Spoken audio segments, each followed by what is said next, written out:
내피고 선생님입니다. 오늘은 놓치고 싶지 않는 순간이 있다면 이라는 주제로 한번 영상 찍어보도록 하겠습니다.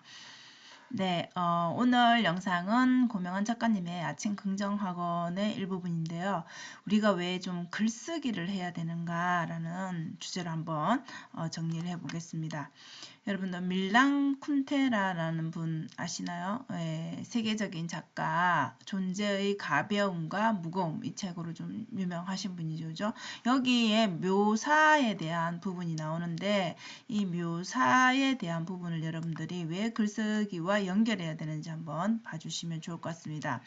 묘사는 우리가 어떤 부분의 모양 내지는 어떤 풍경 좋은 것들을 감정 이런 것들을 봤을 때 표현을 하고 싶잖아요. 그죠? 근데 표현을 하는 게 말로써 잠깐 하는 거는 그냥 휘발되잖아요. 그런데 묘사는 그런 일시적인 것에 대한 연민이라 했고 그 다음에 소멸해버리잖아요. 그죠? 어느 시간이 지나면은 기억도 나지 않죠. 그죠? 근데 그 소멸적인 것에 대한 구원이라 했잖아. 그럼 구원한다라는 것은 내가 그 기억을 붙들어 놓는다는 건데 기억은 당연히 지나버리면은 나지 않기 때문에 그것을 글로서 표현한다는 얘기죠.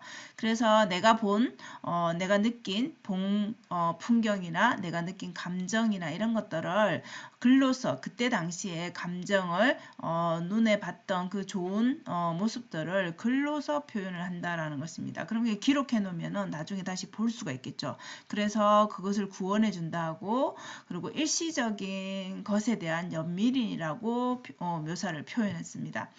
그래서 여러분들이 봤던 그런 수많은 좋은 풍경들 내지는 감정들이 있겠죠. 근데 우리 지나고 보면 그냥 뭉뚱그려서 그렇다라고 기억되지 자세한 그때의 감정들은 다 떠오르지 않죠. 물론 특별한 무언가가 정말 충격적이었다. 이런 것들은 기억에 남을 수 있을 것입니다. 자, 그리고 한 명 더 조던 피터슨이라는 분 있죠. 그죠? 질서 너머를 쓰신 이분은 왜 글쓰기를 배우라라고 이 글쓰기의 중요성을 계속 얘기를 하느냐. 이 또 앞에서 말한 것과 좀 연결이 되죠. 우리의 사고, 우리 생각은 좀 전에 말했듯이 휘발돼 버리잖아요. 그죠? 그래서 현실화하기 때문에 그런데 현실에 나타나게 할 수 있는 게 글쓰기라는 것이죠. 그죠? 그래서 추상적인 것을 우리가 생각만 하고 있는 것도 글로 표현하면 내가 계속 생각해서 글로서 머물지 않고 이것을 어떻게 하면 행동할 수 있을까까지도 생각을 하게 되거든요. 그럼 이건 실행도 된다라는 것이죠. 막연한 생각이 행동으로도 이어질 수 있는 게 글쓰기라는 것이죠. 그래서 우리가 잠깐 생각하는 찰나의 그런 아이디어를 메모하는 이유가 다시 생각나지 않기 때문이죠. 그래서 그때그때 메모를 많이 하는 사람들이 결국은 좀 더 좋은 아이디어를 또 생각해내게 되고 또 그것을 또 실행에 옮기게 되겠죠. 그래서 찰나의 행복은 이 찰나 말 그대로 찰나니까 사라져 버린다라는 것이죠. 그래서 이것을 좀 붙들고 싶은데 우리가 매 순간 그 행복이라는 것이 매일 24시간 행복하다면 우리는 그 행복을 추구할 필요가 없겠죠. 그냥 행복하기 때문에 그죠? 그런데 24시간이 아니라 우리의 그 행복은 잠깐 느끼고 또다시 일상으로 돌아가서 또 슬픈 일도 있고 여러 가지 경험들을 하게 되죠. 그죠? 그래서 지속되지 않기 때문에 글로 기록을 하는 거를 설명을 하는 것이겠죠. 그러면 기록한다라면 어때요? 시간이 지나면 잊어버렸을 그것도 다시 글을 읽음으로 해서 생각을 떠올릴 수 있죠. 그때의 상황을 그죠? 물론 그때 생생한 그런 것까지는 떠오르지 않더라도 우리가 어느 정도는 기록을 해놓으면은 그때의 그 감정들을 50% 정도는 또 우리가 활성화할 수 있다라는 것이죠. 그리고 저는 하나 더 이런 생각을 합니다. 우리가 슬픈 기억들이죠. 그죠? 아픈 순간, 나에게는 정말 다시 생각하고 싶지 않는 슬픔의 순간도 분명히 있죠. 그런데 그 슬픔도 사실은 글로 쓰게 되면 어때요? 그거를 감정을 느꼈던 걸 또 끄집어내야 되는 그런 상황인 거잖아요. 그죠? 그래서 이 떠올리는 것 자체가 두 번 아프게 하는 글씨지만 좋은 점이 뭐냐 하면 뭐냐면 이 글을 씀으로써 내가 아픔을 다시 글로서 표현함으로써 스스로 치유가 된다라는 것이죠. 우리가 상담을 할 때 여러분 어떤가요? 상담하면 내 고민을 털어놓으면 상대방이 내 고민에 공감해주고 들어주잖아요. 그죠? 그 사람이 직접적인 문제를 해결해주지 못한다 하더라도 여러분의 그 속마음은 어때요? 풀어놨으니까 좀 더 시원한 그런 감이 있죠. 그죠? 그렇기 때문에 그것 역시도 치유가 된다라는 것이죠.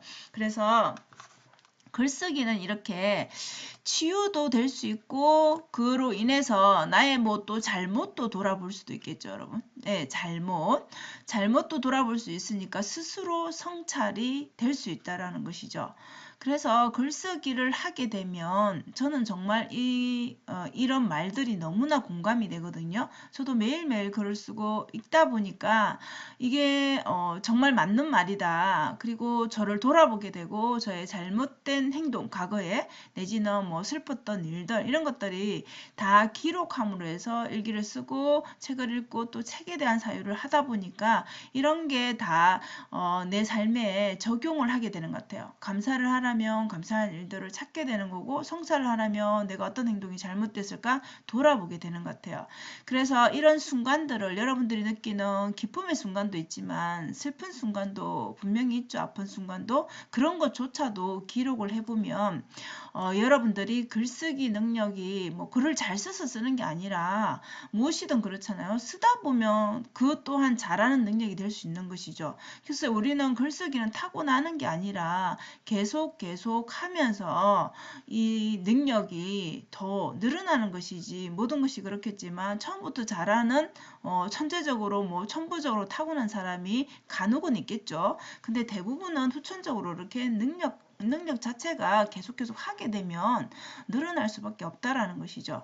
그래서 여러분의 일상을 내 일상 그런 것들을 좀 관심을 가지고 기록해보면 글을 써보면은 글을 어떻게 써야 되겠다 내지는 어떤 글이 좋은 것이다 나쁜 것이다 그런 본인만의 그런 판단 기준도 생기겠죠. 그죠? 그래서 이 찰나에 지나가는 모든 감정들 순간들 기쁨의 순간들 내지는 아픔의 순간들 이런 것조차도 여러분들이 캐치하고 한번 그 행복을 기록해보고 그 아픔을 기록해보면 또다시 또 그것이 나에게 시간이 지난 다음에는 그때는 아픔이었지만 그것조차도 감사합니다라는 것을 알게 되지 않을까 싶습니다. 그래서 오늘은 이렇게 왜 책도 많이 읽어야 된다 하지만 글은 또 왜 쓰라고 하는가 그런 관점에서 글을 쓰고 책을 읽고 하는 모든 그런 성찰의 과정들이 결국은 자기를 발전시키고 인생을 변화시키는 그런 선순환의 과정이 아닐까 싶습니다. 결국은 우리가 나 자신을 알게 되면 내가 어떤 행동을 해야 되고 뭐 공부를 하게 되면 결국은 뭐 투자를 하든 뭐 성공을 하든 뭘 하든 간에 결국 시작은 나로부터이기 때문에 나를 모르고는 그 어떤 것도 이룰 수 없다라고 저는 생각을 합니다. 이루었더라도 그거는 찰나의 행복으로 그냥 끝나버리지 않을까 싶습니다. 그래서 오늘은 글쓰기의 중요성, 뭐 아울러 또 읽는 것도 들어가겠죠, 그죠? 그런 것들에 대해서 한번 정리를 해봤습니다. 자, 여러분 오늘도 행복한 하루 되시고요. 영상 시청해 주셔서 감사합니다.